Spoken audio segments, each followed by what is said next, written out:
pagi yang gelap, kota berhuni jiwa membalap.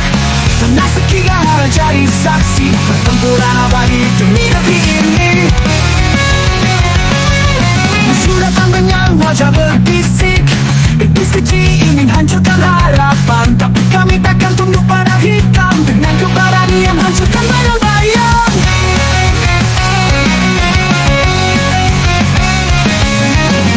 Semangat takkan pernah padam, kami berdiri di garis depan. Sekigahara tempat kami bertahan, melawan iblis takkan pernah gentar. Di bawah langit merah membasuh bumi, suara kami bergema menuju abadi.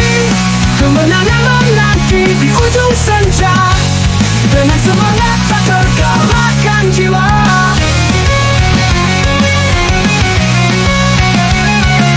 Musuh datang dengan wajah berbisik, iblis keji ingin hancurkan harapan, tapi kami takkan tunduk pada hitam. Dengan keberanian hancurkan bayang-bayang, api semangat takkan pernah padam.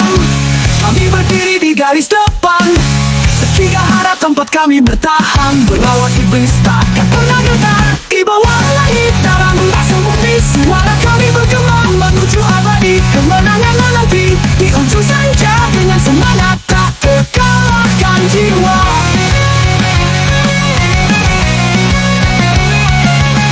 Dari tubuh tak berarti apa, saat harapan kami adalah pedang. Perisai hati tak bisa dihancurkan, cahaya kebenaran selalu bersinar terang.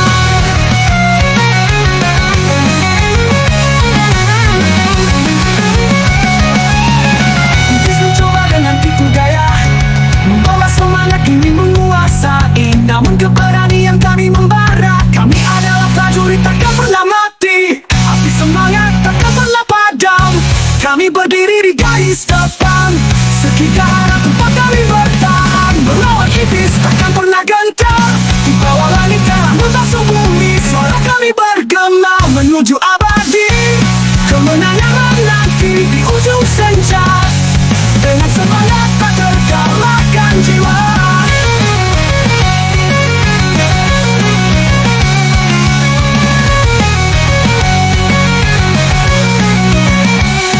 Dalam gelap malam terang kami nyalakan, bersama angin roh para leluhur. Kami bersatu untuk kebebasan, iblis kan runtuh di tangan perlawanan. Api semangat takkan pernah padam, kami berdiri di garis depan. Sekigahara tempat kami bertahan, melawan iblis takkan pernah gentar. Di bawah langit darah membasuh bumi, suara kami bergema menuju abadi. Kemenangan menanti di ujung senja, dengan semangat tak terkalahkan jiwa.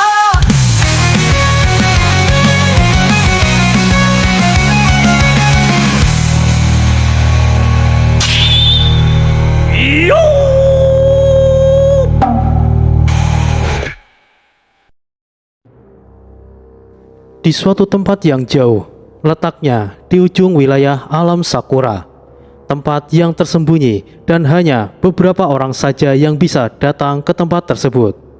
Di suatu kastil yang megah, seseorang berdiri di ruangan tertinggi di kastil tersebut. Sorot matanya tajam, ikat kepalanya yang dilapisi logam itu bersinar terkena setitik cahaya.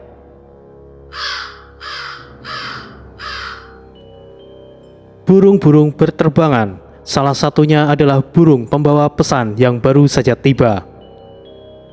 "Kemo-sama, ada permintaan dari klan Takeda. Dia adalah Hidekatsu, anak angkat Hideyoshi."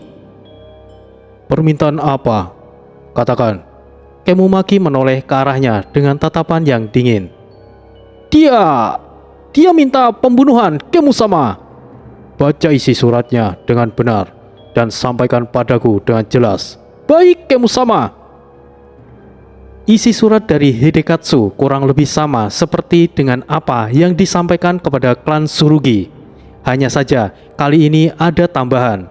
Karena klan Tsurugi sudah mengetahui rencana Hidekatsu, sudah pasti mereka akan melindungi targetnya. Oleh karena itu, klan Koga kemungkinan besar akan berhadapan dengan klan Tsurugi. "Begitulah isi dari surat tersebut, Kemo-sama. Dan ada kemungkinan penghalangnya adalah klan Tsurugi." Klan Tsurugi yang katanya mengklaim diri mereka masuk ke dalam 8 ninja terhebat sungguh konyol. Lalu, apa yang ditawarkan oleh Hidekatsu? Informasi tentang rencana Takeda dan juga sekutunya terkait perang selanjutnya, Kemusama. Bukankah itu adalah informasi yang memang harus diberikan sebagai salah satu anggota Hoshin Seito? Jika hanya itu yang ingin dia berikan sebagai bayarannya, maka tolak permintaannya. Masih ada satu lagi, Kemusama. Hidekatsu menawarkan kepala Hideyoshi, tapi untuk melakukannya dia juga butuh bantuan kita. Setelah membereskan target yang dia minta, kita akan bergerak untuk memenggal kepala Hideyoshi.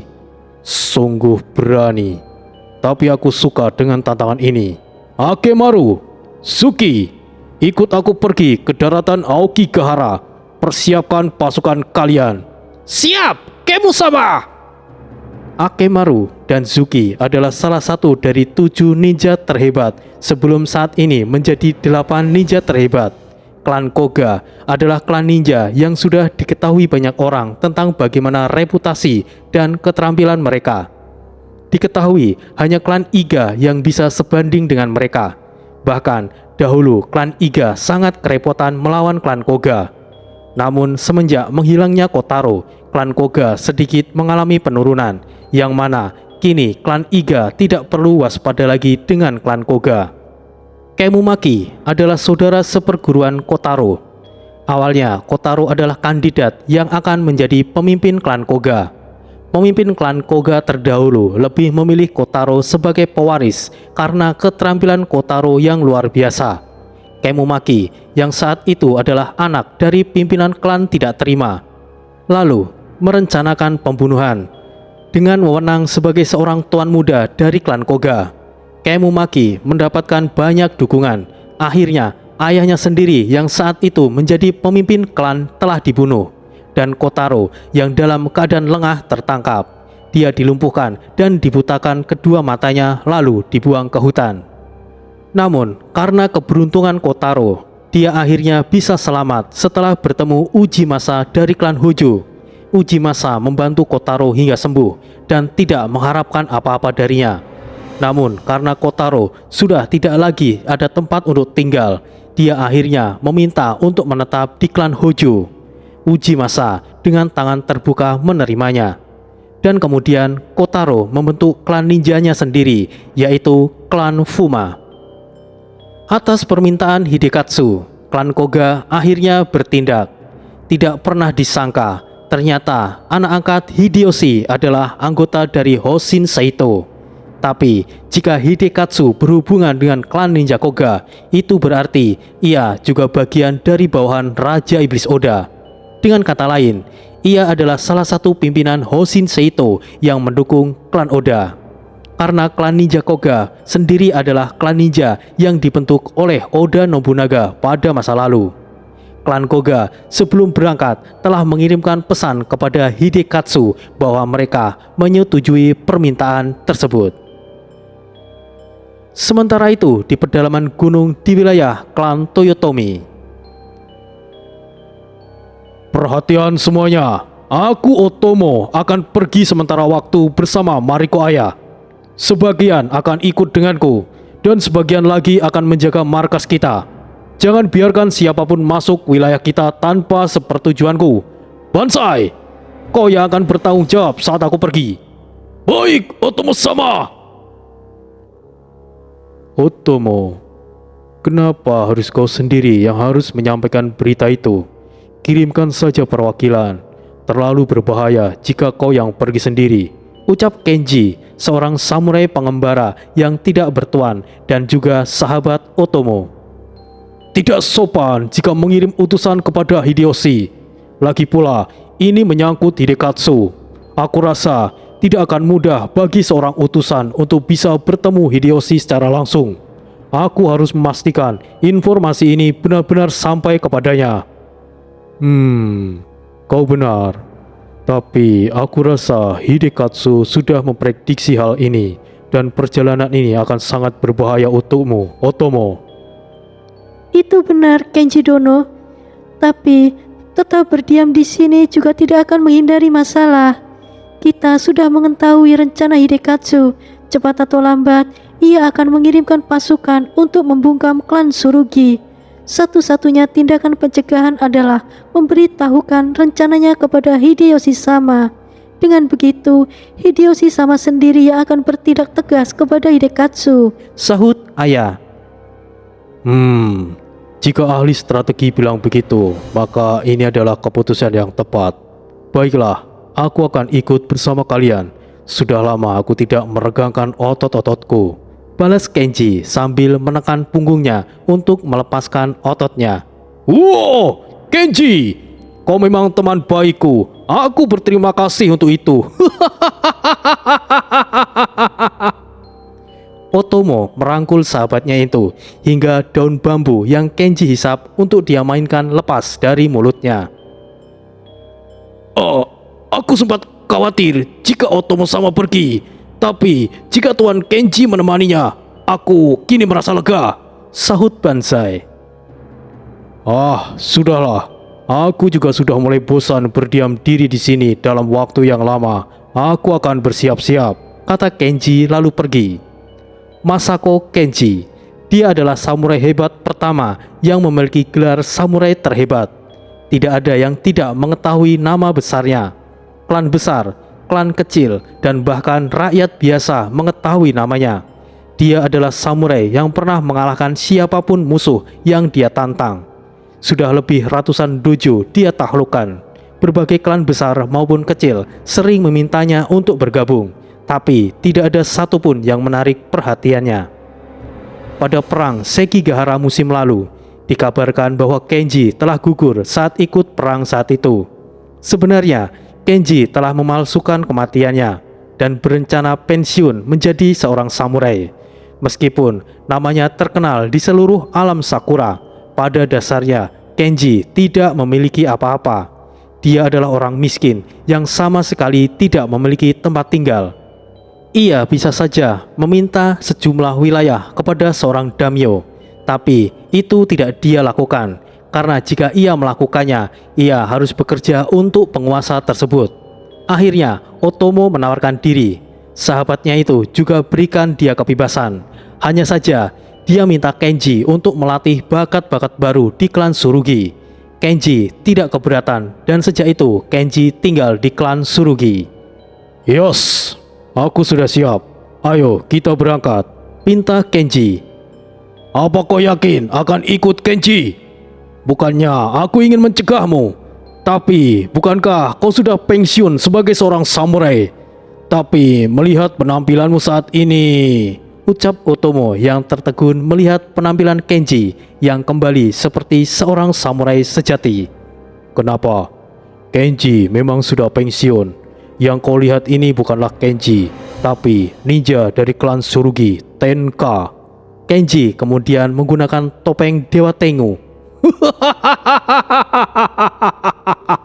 Aku suka dengan penampilanmu sekarang ini, Kenji. Maaf, Tenka. Sekarang, ayo kita berangkat. Otomo, Kenji, dan Aya langsung pergi. Mereka melesat bagaikan angin, diikuti oleh rombongan ninja pilihan Otomo untuk menyertai mereka. Sementara itu, pertemuan antar klan yang diadakan oleh Toyotomi sudah pada akhir di acara. Segera strategi yang telah didiskusikan telah disepakati. Hanya menunggu kapan tiba waktunya perang selanjutnya dimulai.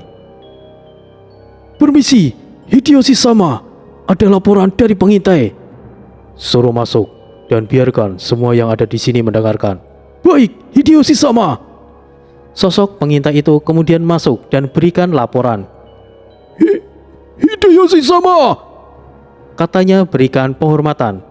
Langsung saja katakan informasi apa yang kau dapatkan. Baik, mengenai perang selanjutnya, saya mendapatkan informasi bahwa pihak Iblis Oda tidak akan melakukan serangan dalam waktu dekat ini. Setidaknya memastikan dengan benar sampai Mitsuhide sembuh. Sekitar 30 hari atau mungkin lebih. Saya akan memberikan laporan secara berkala. Dan informasi lainnya adalah klan Surugi telah turun gunung. Sementara ini tidak diketahui apa niatnya. Namun dugaan kuat bahwa ini adalah masalah penting sehingga Otomo sendiri bergerak. Sementara hanya itu yang bisa saya sampaikan, Hideyoshi-sama. Baiklah, terima kasih. Pergilah dan istirahat. Terima kasih, Hideyoshi-sama. Ada hal rumit apa sehingga kau bertindak sendiri, Otomo? Aku hanya berharap tidak ada masalah yang serius. Batin Hideyoshi. Para pemimpin klan berspekulasi dengan pendapat masing-masing. Kemungkinan ini adalah kemungkinan. Sosok ninja bayangan muncul di sisi Ujimasa dan membisikkan sesuatu. Setelah itu, ninja itu menghilang dari pandangan. Hideyoshi-sama, mungkin saya bisa mendapatkan sedikit informasi yang baru saya dapatkan dari Kotaro, ucap Ujimasa, kepala klan Hojo. Ujimasa Dono, tidak perlu bersikap terlalu sopan. Anda adalah senior kami semuanya. Silakan, informasi apa yang ingin Anda sampaikan? Terima kasih, Hideyoshi-sama. Menurut laporan mata-mata dari klan Fuma yang selama ini terus memata-matai klan Koga, saat ini klan Koga telah bertindak. Kemumaki bersama dengan 2 ninja terhebatnya telah melakukan pergerakan. Menurut sumbernya, pergerakan mereka terpicu setelah mendapatkan kabar dari burung pembawa pesan yang datang dari arah klan Toyotomi. Apa? Apakah informasi yang kau dapatkan ini sungguh-sungguh bisa dipercaya, Ujimasa Dono? Tanya Hideyoshi.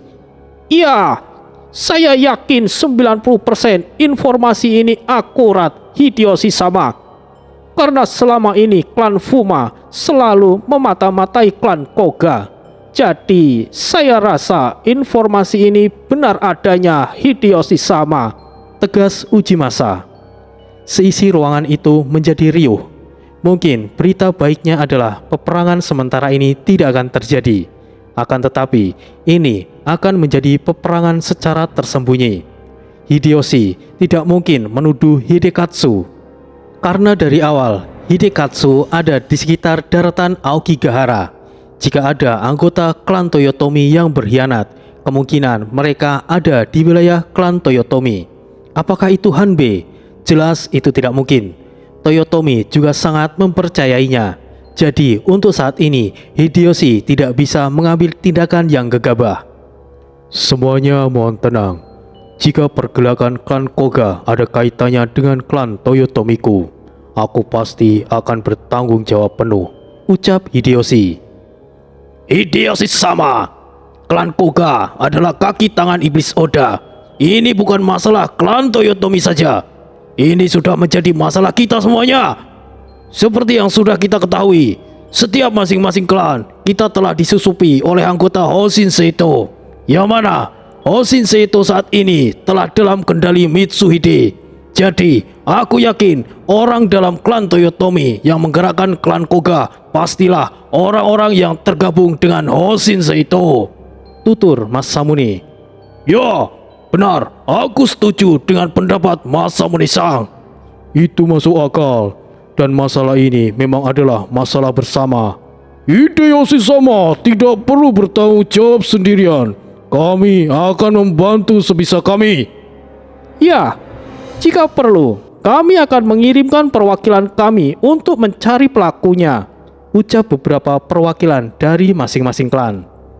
Terima kasih atas kepedulian kalian semuanya. Aku sangat menghargainya, tapi perlu aku tegaskan, kalian pasti memiliki masalah kalian masing-masing mengenai Hoshin Seito ini. Jadi lebih baik kita lebih memperketat kewaspadaan kita di masing-masing klan. Jangan terpecah karena masalah klan Toyotomiku. Benar, aku sangat setuju dengan pendapat Hideyoshi-sama, sahut Ieyasu. Takeda Shingen mengangguk pelan sambil melipat kedua tangannya di dada. Baiklah, kita akhiri pertemuan kita kali ini. Tidak ada lagi yang harus kita diskusikan. Aku harap kalian semuanya sudi untuk kembali datang. Hideyoshi menutup percakapan dengan sedikit menundukkan kepalanya di hadapan para perwakilan klan. Semuanya juga melakukan hal yang sama. Serentak semuanya berdiri dan menundukkan kepalanya membalas penghormatan Hideyoshi. Di luar ruangan pertemuan, "Kalian semuanya tunggu dulu," panggil Tori. Kenapa, Des? Tidak perlu pamer. Kami dengar kau sekarang seorang daimyo. Desta membuang muka. "Kau telah melakukan kejahatan besar, Tori," ucap Jaka serius. "Kejahatan? Kejahatan apa maksudmu, Jaka?" tanya Tori. "Memiliki 7 istri itu adalah kejahatan besar. Bagaimana jika Sinta tahu soal ini?" terang Jaka. "Oh, itu jika bukan karena izin darinya, mana mungkin aku melakukan itu, Jaka." "Mustahil. Dia setuju kau memiliki 7 wanita lain. 7 wanita, bukan 1 ataupun 2. Jaka mulai ngotot. Tori hanya mengangkat bahunya sambil tersenyum kecut. "Sudahlah, itu bukan perkara penting. Aku harus mengatakan kepada kalian, saat ini kita dalam target pembunuhan. Hidekatsu, anak angkat Hideyoshi, telah meminta klan Koga untuk memburu kita. Apa yang harus kita lakukan? Kita tidak tahu kemampuan klan Koga. Jangan sekalipun meremehkan musuh," terang Tori yang harus selalu bersikap waspada karena kejadian saat melawan Iblis Oda telah menyadarkan dirinya. "Salam Tori-san. Apakah informasi yang Anda katakan ini benar-benar akurat?" tanya Yukimura. Tentu saja itu benar. Untuk apa Tori-san berbicara omong kosong? Hei Yukimura, sahut Masamune. "Aku tidak bertanya padamu, Masamune, jadi diamlah." Yukimura agak jengkel, rivalnya menyambung begitu saja. Masamune juga membuang muka. "Salam Yukimura-san. Aku memiliki mata-mata yang dapat dipercaya. Keakuratan informasi ini adalah 100%, jawab Tori. "Mau Tori-san, salam kenal. Aku Ieyasu Tokugawa. Jika informasi yang kau katakan itu memang benar, kenapa tidak kau sampaikan dalam pertemuan tadi?" "Salam kenal juga, Ieyasu-san. Bukannya aku tidak mau memberitahukannya. Aku rasa setiap klan memiliki masalah sendiri seperti yang disampaikan oleh Hideyoshi-san. Jadi, apa yang aku sampaikan ini juga terkait masalah kami sendiri. Jika Hideyoshi-san tahu yang terlibat adalah Hidekatsu, dia pasti akan bertindak. Jika hal itu segera dilakukan, kita tidak akan tahu siapa saja yang terlibat dengan Hidekatsu. Maka dari itu, aku harap kalian juga bisa merahasiakan hal ini untuk sementara waktu," jelas Tori. "Sepertinya Takeda sama juga menyadari sesuatu. Maka dari itu, beliau memutuskan untuk tetap di sini sementara ini. Lalu, bagaimana dengan kalian?" tanya Yukimura. "Jika seperti itu, aku juga akan tetap di sini untuk sementara waktu," Ieyasu menegaskan. "Ya, itu keputusan yang tepat. Jika kita adalah target klan Koga, akan lebih baik kita berkumpul. Jika kita terpisah dan kembali di klan masing-masing, justru akan membahayakan klan," Jaka membenarkan. "Tori-san, bagaimana menurutmu?" Akan lebih baik memang kita berkumpul bersama. Lagi pula kita tidak tahu bagaimana kekuatan musuh. Bertindak hati-hati lebih baik." "Baiklah, jika begitu kita juga akan tetap di sini untuk sementara waktu," Masamune menegaskan. Sementara itu, di lokasi klan Koga berada. Pemimpin klan Koga, Kemumaki, bersama Akemaru, ninja jenius salah satu dari 8 ninja terhebat. Dia adalah sosok ninja yang bengis. Dia selalu mempermainkan targetnya sebelum dibunuh. Dan juga Suki, ninja wanita dengan daya tarik yang luar biasa. Keahliannya adalah membunuh diam-diam. Selain pesonanya yang mematikan, dia juga ahli dalam bersembunyi. Suki juga salah satu dari 8 ninja terhebat yang jenius.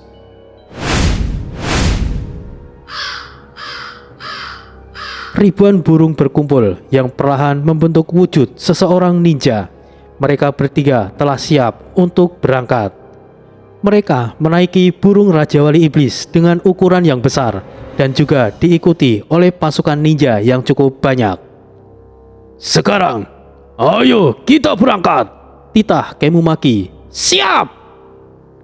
Dengan menaiki hewan iblis, rombongan klan Koga yang menempuh perjalanan di udara akan lebih cepat sampai tujuannya. Kemu sama, kemana tujuan awal kita? Wilayah klan Toyotomi. Kita akan membereskan gangguan yang akan merusak rencana kita, balas Kemumaki. Kita akan langsung menyerang klan Toyotomi. Akemaru terkejut. Bodoh, tentu saja bukan. Kau pikir klan Toyotomi itu kecil? Dengan pasukan yang kita bawa, mana mungkin kita bisa melawan klan Toyotomi? Kita ke sana hanya untuk menghadang gangguan kecil dari klan Tsurugi. Untuk turun gunung, aku yakin mereka butuh beberapa hari hingga sampai ke bawah. Tapi kita hanya butuh waktu setengah hari sampai di klan Toyotomi mengendarai Raja Wali Iblis ini. Terang Suki. Oh, klan Tsurugi. Otomo cukup merepotkan. Tapi jika ada Kemu sama, semuanya akan baik-baik saja. Lalu bagaimana jika klan Tsurugi tidak datang ke klan Toyotomi dan langsung pergi ke daratan Aokigahara? Kau ini sama sekali tidak menggunakan otakmu, Akemaru. Satu-satunya jalan dari gunung menuju ke daratan Aokigahara sudah pasti akan melewati klan Toyotomi. Oh, ternyata begitu. Jadi kita akan menyergap. Ya. Aku mengerti. Diamlah kalian, berisik. Maaf, Kemu sama. Setengah hari telah berlalu. Rombongan dari klan Koga telah tiba di kota Toyotomi. Mereka semuanya menyamar, sebagian bersembunyi, dan lainnya melakukan pengintaian. Sementara itu, Otomo dan lainnya telah sampai di lereng gunung. Mereka istirahat sejenak di perkampungan terdekat. Mereka bertiga juga menyamar layaknya seorang samurai yang berkelana. Sedangkan para ninja lainnya melakukan tugasnya masing-masing, seperti selalu waspada dan menjaga jarak, melakukan pengintaian, dan mencari sumber informasi yang berguna. Sudah lama aku tidak turun gunung. Ternyata desa ini tidak mengalami banyak perubahan. Ucap Otomo sambil meneguk minumannya. Berhentilah basa-basi, aku tidak tahu apa-apa. Bukankah ini desa Tsurugi, desa yang kau ciptakan sendiri? Lihatlah para petani itu. Tangan mereka yang terampil mengayunkan sabit untuk memotong rumput. Itu bukanlah sesuatu yang bisa dilakukan oleh petani biasa. Lebih anehnya lagi, pelayan kedai itu. Kau pikir aku buta, Otomo? Mana ada pelayan sebesar beruang sepertinya? Kacau. Ini benar-benar kacau. Balas Kenji.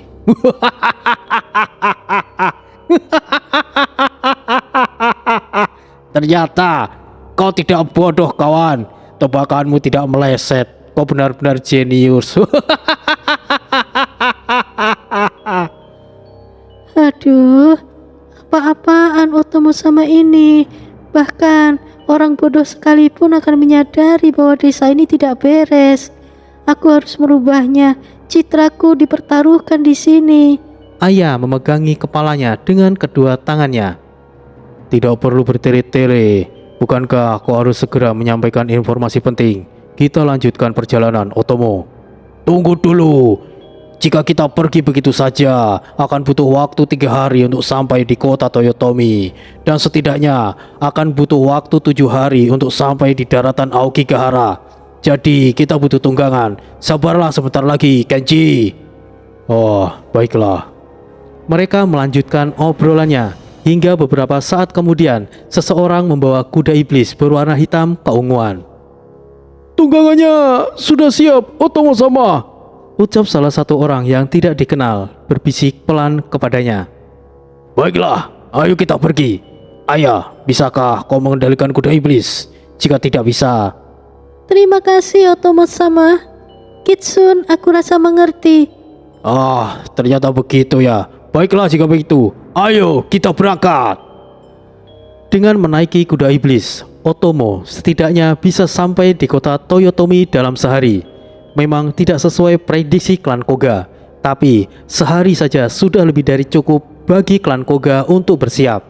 Otomo tidak pernah tahu bahwa bahaya yang sebenarnya telah mengintainya. Ayah memang bisa memprediksi masa depan dalam jangka yang pendek, tapi konsekuensi yang berat jika ayah menggunakan kemampuan melihat masa depannya dalam jangka waktu yang panjang. Oleh sebab itu, ayah hanya bisa mengandalkan penglihatannya dalam jangka waktu yang pendek. Setidaknya, ayah bisa memprediksi 15 menit ke depan sebelum terjadi. Meskipun ayah bisa melakukannya untuk menghindari masalah, penglihatan ayah juga terbatas jarak. Ia tidak bisa memprediksi tempat dengan jaraknya yang terlalu jauh, maksimal hanya 1 km. Dengan begitu, ayah sendiri tidak bisa menyadari bahwa rombongan Otomo sebenarnya sudah diintai. Bahkan, pertarungan kecil antara Ninja Koga dan Ninja Tsurugi yang sama-sama sebagai pasukan pengintai telah terjadi. 1 hari telah berlalu. Akhirnya, Otomo dan lainnya tiba tidak jauh dari gerbang kota Toyotomi. Mereka lebih memilih untuk istirahat di dalam hutan, karena memasuki kota pada tengah malam akan cukup merepotkan bagi dirinya. Otomo-sama, Genji-san, bersiaplah. Akan datang rombongan ninja dari klan Koga untuk menyergap kita. Ayah peringatkan. Klan Koga, apa urusan mereka dengan kita? Otomo, bukankah kau sendiri yang mengkhawatirkan tindakan seperti itu? Mungkin saja Hidekatsu menyewa klan Koga untuk menghabisimu, Sahut Kenji. Ah, benar juga. Tapi kenapa harus klan Koga? Atau jangan-jangan... Otomo, mereka telah datang. Seketika, Otomo dan lainnya langsung terkepung. Ninja dari klan Tsurugi langsung bermunculan dari bawah tanah. Mereka bersembunyi dengan baik dan keluar di saat-saat genting seperti saat itu. Klan Tsurugi dan klan Koga akhirnya mereka saling bertemu. Kedua klan ini akhirnya memulai pertarungannya. Di tengah hutan yang gelap, hanya dengan penerangan api yang menyala di tempat sebuah lokasi yang cukup lebar di tengah hutan itu, Otomo dan rombongannya istirahat. Bahaya itu bisa saja mereka temui di mana saja, dan baru saja mereka sebentar istirahat, rombongan dari klan Koga datang menyergap. Bukan berarti Otomo tidak melakukan persiapan. Semua sudah ia perkirakan dengan adanya penyergapan. Ditambah lagi ada ayah bersama mereka. Segala macam bahaya bisa ayah rasakan. Meskipun ayah hanya mampu memprediksi dalam kurun waktu yang tidak terlalu jauh, setidaknya itu membantu rombongan Otomo untuk mempersiapkan segala sesuatunya. Tepat setelah para Ninja Koga bermunculan, Ninja Tsurugi yang tengah bersembunyi di bawah tanah langsung bermunculan. Mereka adalah ninja-ninja elit pengawal Otomo, yang mana seorang pemimpin klan tidak mungkin tidak memiliki penjagaan. Ninja Koga, apa sebenarnya yang kalian mau dari kami? Aku tidak pernah ingat menyinggung klan kalian. Sebutkan keinginan kalian dan bisa kita bicarakan jika itu memungkinkan, ucap Otomo. Kami biasanya tidak berkompromi dengan target kami, tapi karena Kemusama ingin memperingatkan kalian terlebih dahulu, maka dari itu beliau mengutus kami untuk menyampaikan. Bukan karena tidak menghormati kalian, tapi Kemusama adalah sosok yang sibuk. Walaupun sebenarnya aku sendiri enggan untuk bicara panjang lebar kepada kalian. Ucap salah satu Ninja Koga yang terkesan meremehkan, dan disambut gelak tawa ninja lainnya. Benar-benar tidak sopan. Otomo-sama, tidak perlu lagi yang perlu dibicarakan. Mereka hanya ingin mempermalukan Anda, Otomo-sama. Ucap ayah. Kenji, atau dengan penyamaran Tenka, tidak peduli dengan para Ninja Koga itu. Dia tetap duduk dengan santai sambil bersandar di batu dengan ukuran sedang. Tidak sopan dari mana?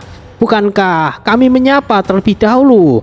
Tidak sopan apabila kami langsung terang-terangan, bukan? Menurutku, bukan begitu Mariko Ayah yang katanya mengklaim dirinya sebagai 8 ninja terhebat. Oh, benarkah? Caramu menerapkan sopan santun tidak seperti ninja terhormat pada umumnya. Kalian hanya terlihat seperti bandit dibandingkan seorang ninja. Aku tidak terkejut. Akemaru yang menggeser kakaknya sendiri, Akechio, hanya demi mendapatkan posisi sebagai salah satu ninja terhebat. Ambisi yang konyol menurutku. Lagi pula, siapa yang menobatkan diriku sebagai salah satu ninja terhebat? Bukankah itu penilaian kalian? 8 ninja terhebat? Menurutku itu konyol. Balas ayah. Akemaru langsung terdiam. Dia benar-benar tidak menduga bahwa penyamarannya akan terbongkar begitu mudahnya. Sepertinya rumor bahwa Mariko Aya dari klan Tsurugi mampu memprediksi masa depan itu memang benar. Bahkan dia bisa tahu penyamaranku. Tapi memangnya kenapa? Karena kekuatan yang dibutuhkan untuk menang, bukan prediksi yang tidak begitu berguna. Batin Akemaru. Ayah, sudah hentikan. Aku tidak mempermasalahkan mau kamu maki atau siapa saja. Kau Akemaru bukan? Katakan apa yang kamu maki hendak sampaikan. Aku tidak akan basa-basi lagi. Kemu sama meminta klan Tsurugi untuk mundur dan kembali. Tidak ada penolakan atas permintaan ini. Jika kalian menolak, terpaksa kami harus bertindak tegas. Mundur? Mundur kemana? Memangnya kalian tahu kemana kami akan pergi? Tanya Otomo berusaha untuk menjebak pertanyaan. Ada tugas penting untuk klan Koga kami. Jadi, Kemu sama memerintahkan semua orang yang mendekati gerbang kota Toyotomi harus disingkirkan. Apakah kamu maki itu bodoh atau bagaimana? Ini adalah wilayah Hideyoshi sama dan kami adalah bagian dari klan Toyotomi. Mendengar perkataanmu itu justru membuat kami harus bertindak untuk mengusir kalian dari wilayah kami. Apa yang sebenarnya klan Koga rencanakan? Meskipun kalian tidak mengatakan, aku yakin kalian memiliki niatan yang buruk. Kepala klan Tsurugi, Otomo Hoshigaki, pendiri klan Dragon sebelum runtuh. Kalian adalah para samurai awalnya. Bagaimana bisa kalian beralih menjadi klan ninja dan juga melayani klan Toyotomi? Bukankah klan Dragon runtuh karena klan Toyotomi? Bisa-bisanya kau mau menjadi anjing Toyotomi setelah kandangmu dihancurkan, lalu kau menjilat kakinya. Otomo sempat terdiam. Dengan erat dia kepal tangannya. Tapi kesabaran Otomo cukup tinggi dan tidak mudah memancing emosinya. Kenji hanya melirik dengan sebelah matanya. Runtuhnya klan Dragon, klan samurai yang dulunya didirikan oleh Otomo, memang perbuatan Hideyoshi. Tapi Kenji lebih tahu alasan dibalik runtuhnya klan Dragon. Tidak seperti yang Akemaru katakan, karena hal ini sudah menjadi rahasia. Otomo-sama! Otomo mengangkat tangannya yang mengisyaratkan bahwa dirinya baik-baik saja. Kami tidak akan pergi. Justru setelah mendengar hal ini, kami klan Tsurugi tidak akan membiarkan kalian melakukan tindakan kejahatan kalian. Tegas Otomo. Ya, aku sudah duga kau memang bukan pengecut. Baiklah, tapi kami akan tetap mengirim kalian pulang. Akemaru langsung berbalik membelakangi Otomo. Apa maksudmu Akemaru? Ya, kami akan mengirim kalian pulang, tapi ke neraka.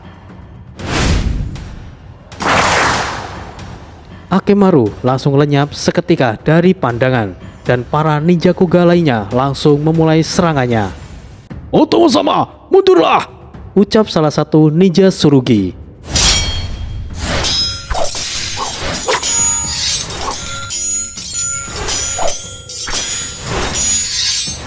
Masing-masing ninja saling berhadapan. Kecepatan serangan seorang ninja sangatlah cepat. Pergerakan mereka bagaikan angin. Serangan mereka juga sangat mematikan. Sekali saja terkena serangan, itu adalah kondisi yang sangat fatal. Kalian lindungi ayah. Dia yang jauh lebih penting untuk dilindungi. Aku masih bisa menjaga diriku sendiri. Perintah Otomo. Baik, Otomo-sama. 4 orang ninja elit Tsurugi langsung melindungi ayah di 4 sudut. Otomo sama. Tidak perlu khawatir. Mau bagaimanapun, aku masih seorang pemimpin klan. Ucapnya sambil tersenyum percaya diri. Dalam hal jumlah, memang ninja Koga sedikit lebih unggul. Bukan berarti Otomo membawa sedikit pengikutnya. Hanya saja, saat ini Pengikutnya tersebar melakukan pengintaian dan tugas lainnya dan masih belum berkumpul kembali. Kenji yang sendari tadi duduk bersantai tidak lagi bisa menikmati istirahatnya. Dia dikepung oleh 5 orang ninja Koga yang sepertinya bukan ninja sembarangan. Hoi hoi, serius kalian hanya berlima? Jika niat kalian hanya menahanku, maka aku akan diam saja. Kecuali jika kalian ingin mati, maka majulah, Tantang Kenji. Hening, tidak ada balasan dari kelima ninja tersebut. Baiklah, baiklah. Kenji kembali duduk di tempat semula. Sementara itu, Otomo yang tanpa penjagaan menjadi sasaran empuk bagi Akemaru. Dengan pedang di tangannya, Akemaru melesat mulai menyerang dari belakang. Otomo sama sekali tidak bergerak, seolah dia tidak tahu bahwa bahaya sedang mengancamnya. Tubuh besar Otomo menjadi sasaran yang mudah bagi Akemaru. Ia berencana untuk menghabisi Otomo dalam satu serangan. Dasar bodoh, memperlihatkan punggungmu di hadapan ninja. Itu tandanya kau sudah tamat, Otomo. Kau hanyalah ninja palsu. Mana mungkin seorang samurai sepertimu bisa berubah haluan menjadi ninja? Matilah. Batin Akemaru langsung melancarkan serangannya. Namun, Otomo tiba-tiba menghilang sesaat sebelum serangan Akemaru mengenainya. Hah? Di mana dia? Akemaru bingung, serangannya bukannya tidak mengenai sasaran, tapi justru pergerakannya terhenti saat Otomo muncul di belakangnya dan menggenggam erat tangan kanan Akemaru.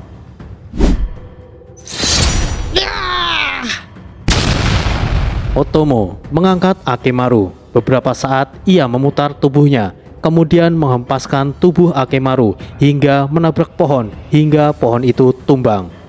Itu pastinya menyakitkan. Setidaknya 1 atau 2 rusuknya telah patah. Tapi ninja sekelas Akemaru tidak mungkin tumbang hanya dengan serangan balasan seperti itu. Ternyata kau lincah juga dengan tubuh besarmu itu. Tenagamu juga luar biasa. Aduh, tanganku sampai terasa sakitnya. Kau mencengkramnya, ucap Akemaru. Sakit yang sebenarnya seharusnya Akemaru rasakan saat dirinya terbanting menabrak pohon. Tapi nyatanya itu tidak berpengaruh padanya. Justru cengkraman Otomo yang berefek padanya. Padahal kekuatan cengkraman Otomo bisa menghancurkan besi. Itu tandanya ketahanan tubuh Akemaru sangat luar biasa.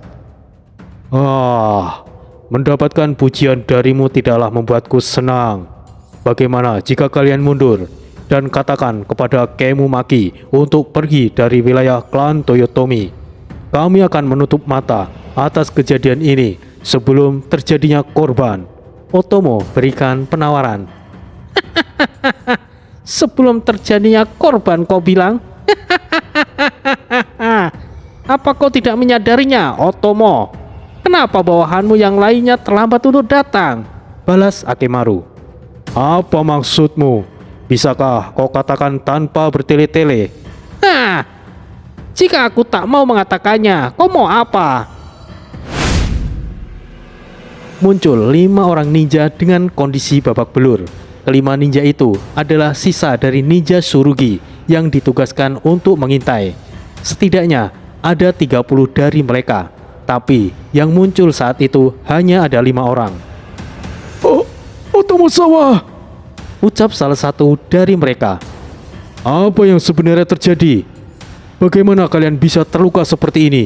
Di mana yang lainnya? Tanya Otomo. Kami Tiba-tiba saja 5 orang yang baru datang itu langsung mati di tempat tanpa bisa menjelaskan apa yang sebenarnya terjadi. Baru saja dibicarakan, kalian muncul juga akhirnya. Anehnya, kalian malah tiba lebih lambat. Oh, aku tahu, kalian pasti bersembunyi terlebih dahulu kan? Padahal kami sama sekali tidak berniat untuk mengejar kalian, karena kalian sudah pasti mati saat terkena sayatan senjata kami. Sayang sekali, kalian belum sempat untuk berikan informasi. Otomo, bagaimana jika aku katakan padamu apa yang sebenarnya terjadi dengan mereka? Anggap saja sebagai bonus. Tapi bagaimana ya? Aku akan menceritakan atau tidak? Atau...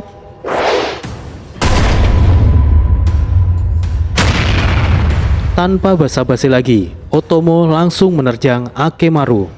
Dalam keadaan yang tidak siap, Akemaru langsung terkena serangan telak pukulan sarung pedang besar Otomo.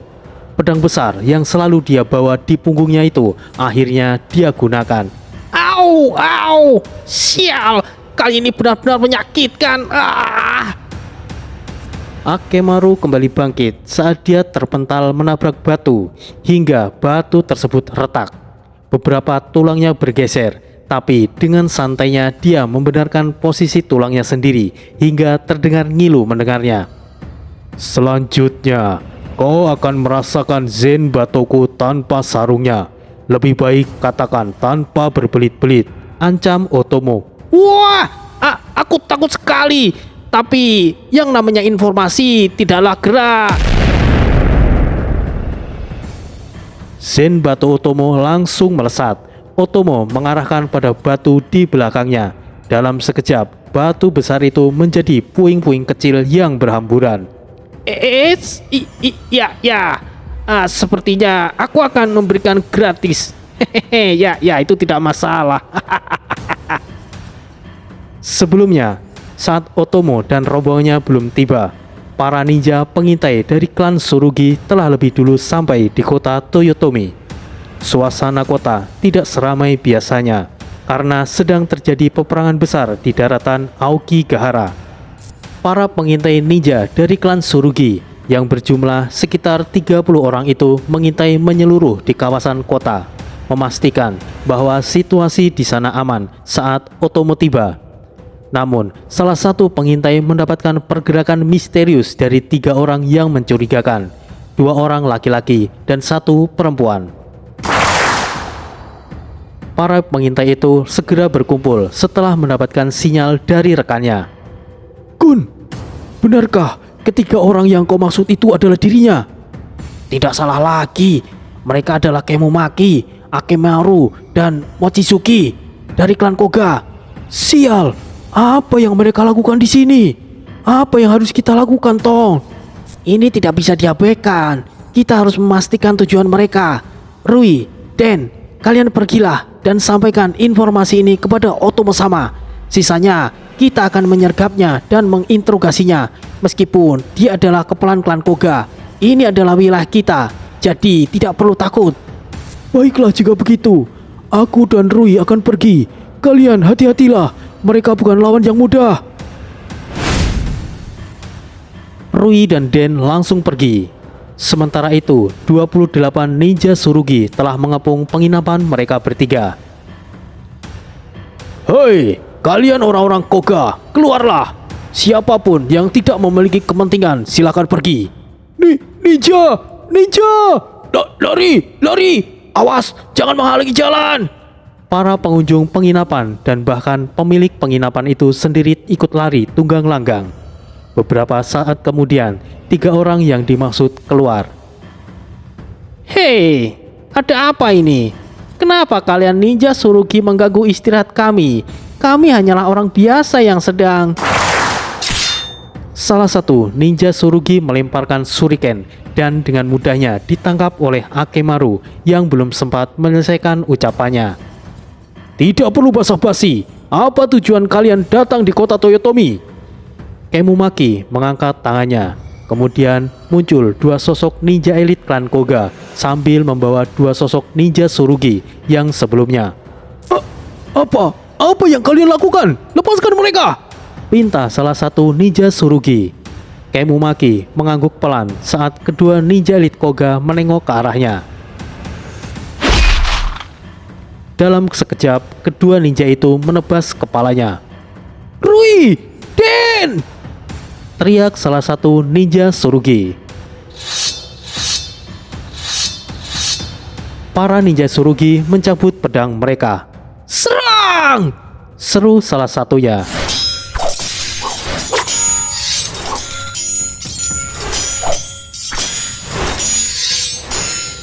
Dari 28 ninja tersebut sama sekali tidak memiliki kesempatan untuk menyerang. Dari belakang mereka muncul ninja Koga yang sudah siap menyerang mereka. Alhasil 20 ninja tersebut tumbang. 6 orang berhasil selamat karena menghindari titik vital mereka dan berusaha untuk lari. Tapi sayangnya seseorang harus tertinggal karena mengalami luka yang serius. Bodoh, kalian pikir bisa kabur begitu saja? Ucap Akemaru. Biarkan mereka kabur. Kita tidak perlu repot-repot mencari mereka. Biarkan mereka datang kepada kita. Akemaru, ikuti saja mereka. Jika benar Otomo yang turun tangan, minta baik-baik dia untuk mundur. Katakan, klan Koga ada tugas penting. Semakin klan Tsurugi tidak menghalangi kita, klan Koga tidak akan mencari masalah. Ucap Kemumaki, kemudian kembali masuk ke dalam penginapan. Baik, Kemu-sama. Setelah Akemaru pergi, dia melihat ada salah satu ninja Tsurugi yang sudah sekarat. Suki mendekatinya dengan metode pesonanya. Dia berhasil menghipnotis, mengendalikan pikirannya atau sejenisnya. Akemaru kemudian mendekat. Hei Suki, bisakah kau perintahkan dia untuk menanyakan lokasi pimpinan mereka? Tanya Akemaru. Itu mudah sekali. Sayang, siapa namamu? Aku Bakiteru. Dia membalas pertanyaan Suki dengan senyumnya dan melupakan akan rasa sakitnya tersebut. Oh, Bakiteru sama. Sebenarnya apa yang kau lakukan? Tugas apa itu? Dan siapa yang memberimu perintah? Lalu, di mana pimpinanmu saat ini? Baik.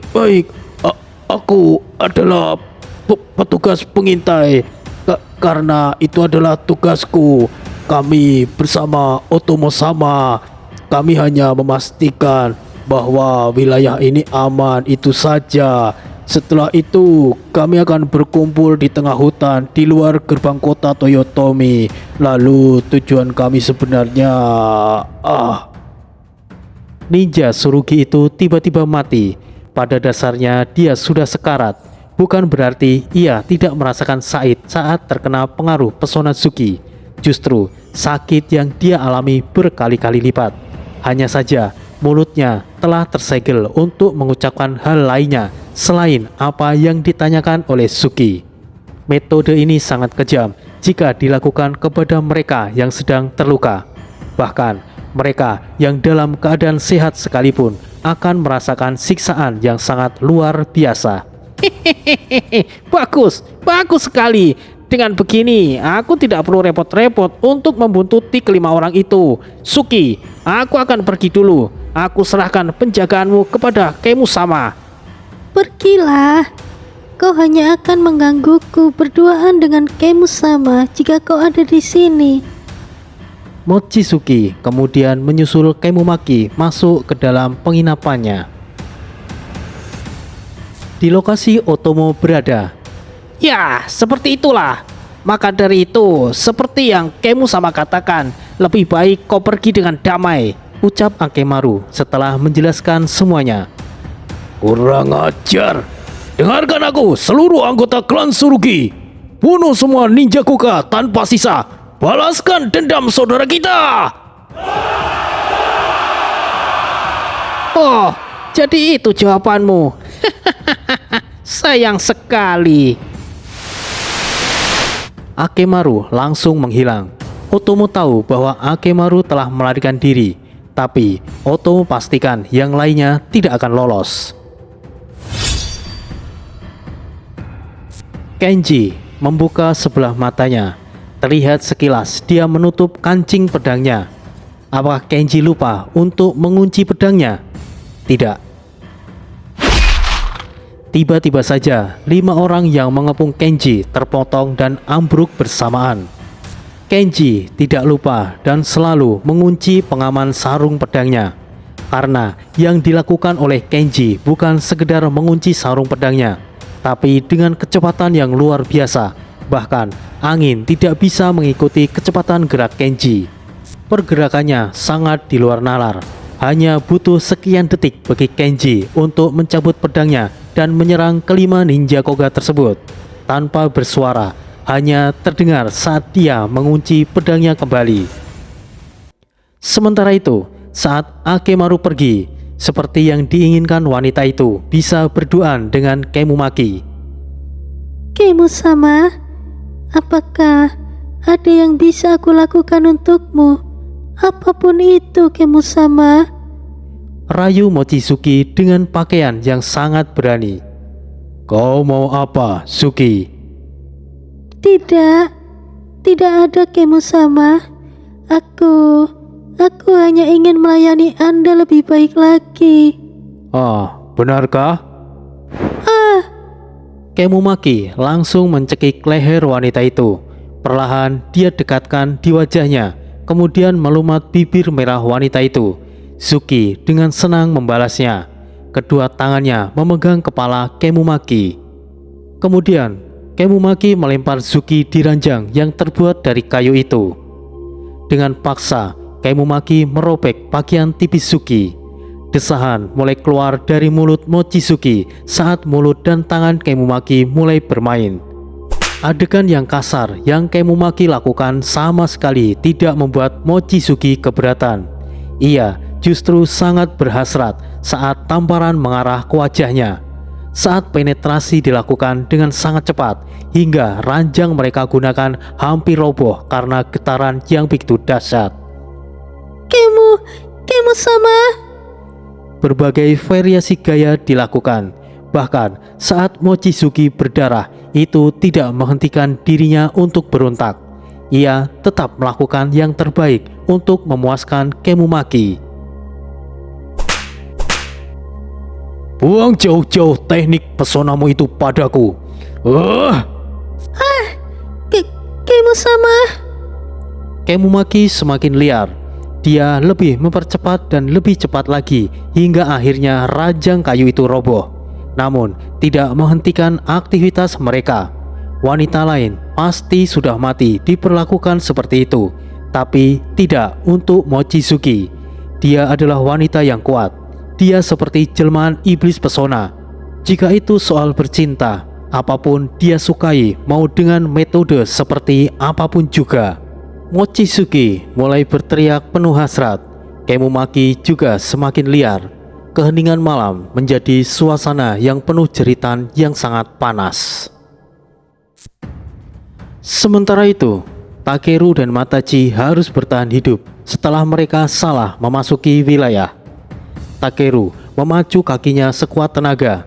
Tangan kanannya mencengkram erat pergelangan tangan Matachi, seorang pria berkulit putih yang ikut berlari mengikuti sahabatnya itu. Meski dengan susah payah dan terseret-seret, pria kurus itu mampu mengimbangi Takeru yang jauh lebih bugar darinya untuk terus berlari. Mengagumkan, bagaimana mungkin makhluk seperti mereka bisa melipat gandakan kemampuan fisiknya bila menyangkut hidup dan mati. Berulang kali, mereka hampir terpleset karena berlari di atas tebalnya dedaunan yang menutupi tanah di bawahnya. Mereka seolah sengaja berlari melewati celah-celah pepohonan besar di hutan tersebut. Akar-akar dan ranting yang merintangi sama sekali tidak memperlambat kecepatan keduanya. Celana dan baju lusuh mereka yang sobek setelah beberapa kali tersangkut tidak dihiraukan sama sekali. Satu-satunya hal yang ada dalam pikiran kedua orang itu hanyalah keselamatan mereka saja. Hutan belantara itu sama sekali tidak menunjukkan tanda-tanda pernah terjamah. Pepohonan berukuran raksasa tampak tumbuh rapat dan menjulang tinggi dengan akar gantung yang menjuntai hingga ke tanah.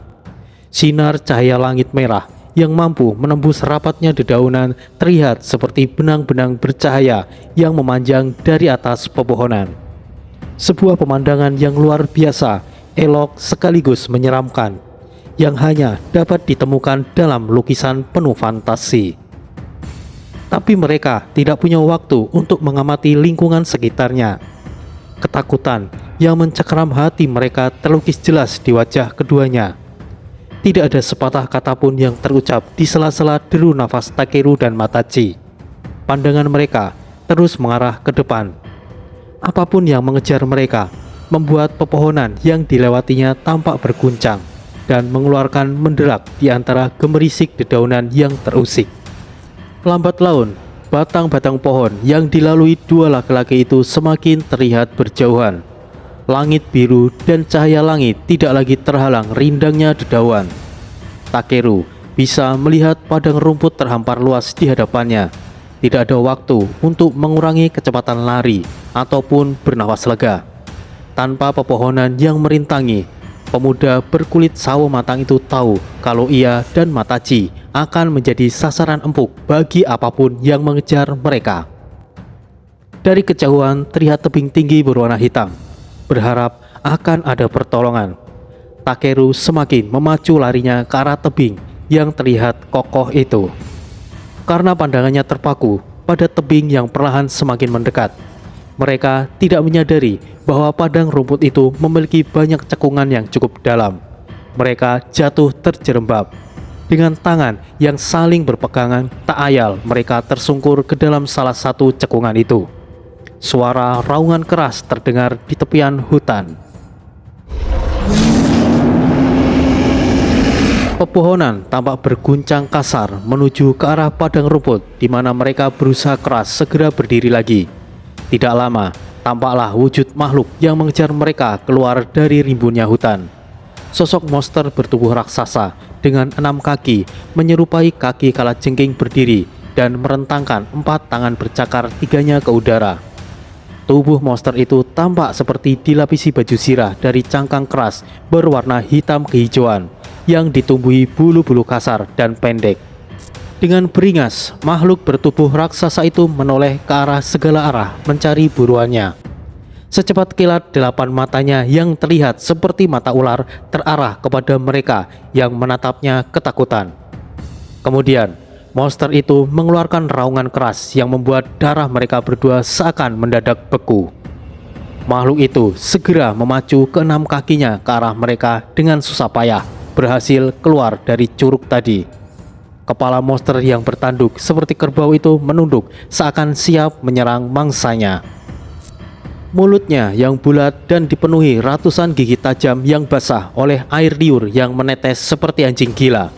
Semakin monster itu dekat, bau busuk seperti sampah dapur yang terjemur setelah dibasahi hujan semakin menyengat, mengalahkan aroma tanah dan renumputan di tempat tersebut. Tak akan ada waktu yang cukup untuk berlari dari monster tersebut. Takeru terjatuh terduduk, pasrah, lututnya kehilangan tenaga. Tidak ada lagi pepohonan yang bisa dimanfaatkan untuk memperlambat kejaran makhluk mengerikan yang menganggap mereka santapan. Dengan satu sentakan kuat, monster itu melompat ke arah mereka yang tidak berdaya menerima kejamnya hukum rimba. Namun, sebelum raksasa buas itu menjangkau mangsanya, terdengar suara letupan keras dari cekungan yang berada di bawahnya. Uap bercahaya putih kebiruan menyembur seperti dari dasar cekungan dan menelan seluruh tubuh binatang mengerikan yang tengah berada di udara itu. Sial, tadi itu apa? Ucap Takeru. Entahlah, sepertinya kita salah jalan, Takeru. Kau yang salah jalan, karena dirimu kita hampir mati. Hah? Bukankah kau yang setuju dengan ideku? Kenapa kau menyalahkan aku, Takeru? Mereka saling menyalahkan karena pada dasarnya mereka berdua sama-sama bodoh. Secara tidak sengaja, mereka telah memasuki hutan iblis, hutan wilayah klan Oda, atau lebih tepatnya wilayah di mana klan Koga berada. Entah bagaimana mereka bisa sampai sejauh itu. Jika satu makhluk seperti yang mereka lihat saat itu menjadi salah satu tunggangan untuk bertempur di medan perang, bukankah itu akan menjadi mimpi buruk bagi lawannya? Raja Wali Iblis bukanlah satu-satunya hewan iblis besar yang ada di hutan iblis. Ada banyak macam lainnya. Hanya saja, hewan-hewan iblis ini sangat sulit untuk dijinakan. Tapi, hutan iblis ini adalah rahasia terbesar yang tidak pernah diketahui oleh seluruh klan kecuali klan Koga dan klan Oda. Mungkin beberapa klan ninja lainnya ada yang pernah tahu, tapi mereka tidak benar-benar yakin dengan adanya hewan iblis dengan ukuran sebesar itu. Takeru dan Mataji adalah orang pertama yang mengetahui kebenarannya. Selesai. Terima kasih sudah menyaksikan. Semoga semuanya selalu dalam keadaan sehat. Ditunggu kisah selanjutnya. Sekian. Wassalamualaikum warahmatullahi wabarakatuh. Lembah segigahara, bayang kelam membara, darah merah di tanah, berbaur tangis jiwa, samurai tanpa suara, di bawah langit luka, pedang terhunus, jiwa terbakar, harapan pun sirna, hancur hati di medan perang, melawan iblis dalam bayang, segigahara, darah yang mengalir, tangisan tak terdengar, nyawa pun berakhir. Kegelapan menyelimuti, langit kelam terselimuti, iblis tertawa, menekam tanpa ampun lagi. Para pejuang gugur satu persatu, dalam cengkeraman maut mereka pun tersapu.